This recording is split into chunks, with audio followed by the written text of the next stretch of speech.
Bom, nós iremos falar um pouquinho agora sobre o etnocentrismo e o preconceito. O etnocentrismo é a visão preconceituosa e unilateralmente formada sobre outros povos, culturas, regiões e etnias. Esse conceito refere-se ao hábito de julgar inferior uma cultura diferente da sua própria cultura, considerando um absurdo tudo que ela deriva e considerando a sua como a única correta. O extremo oposto do etnocentrismo é o relativismo cultural, que tende a olhar com extrema noção de alteridade para as diferenças e peculiaridades das outras culturas e reconhecê-las como sendo tão legítimas quanto a sua própria. O etnocentrismo consiste, portanto, numa visão de mundo que privilegia os hábitos de nossa própria cultura, justamente por partirmos deles, o que faz com que nós mesmos coloquemos no lugar central e olhemos o outro, o diferente, como o ridículo, o inferior, o errado, o pecador. Assim, são as nossas próprias noções de mundo que servem de referência para o que seria uma análise de mundo correta. Isso ocorre na visão etnocentrista, mas não é verdadeiro, tornando o diferente algo menor, causando estranhamento, preconceito, falsas justificativas de dominação e até mesmo hostilidade. O etnocentrismo também está relacionado a outras formas de preconceito, que infelizmente ainda estão enraizadas em nossa cultura. Podemos achar relações estreitas do etnocentrismo com o racismo, a xenofobia e a intolerância religiosa. A religião é um dos traços culturais de um povo e talvez, na relação policêntrica do mundo globalizado, ela seja o ponto mais polêmico.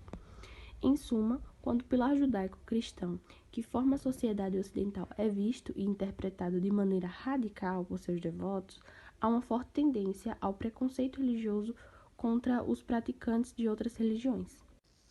A antropologia é uma ciência que, apesar dos avanços e da importância social que tem hoje, fundou-se sob pilares etnocentristas e racistas. Nesse sentido, fundaram-se teorias etnocentristas e racistas que mediam o que os antropólogos chamavam de nível de evolução humana pelo nível de evolução cultural e social.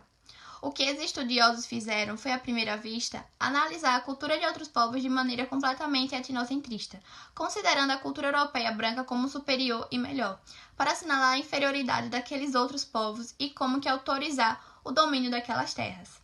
A questão racial, obviamente, estava entrelaçada nessa tendenciosa análise que apontava justamente os povos negros como inferiores e os brancos como superiores.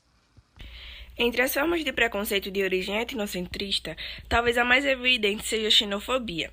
A aversão aos estrangeiros dá-se de um modo a causar o estranhamento daquele que veio de fora, e é diferente justamente porque essa análise parte de alguém que vê o outro com base em si mesmo.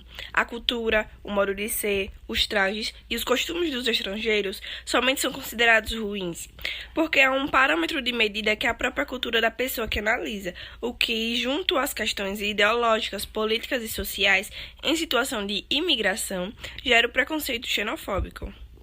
Os exemplos de etnocentrismo podem ser percebidos nos mais minuciosos detalhes, como nos preconceitos empregados pela linguagem, em piadas e em atos de violência.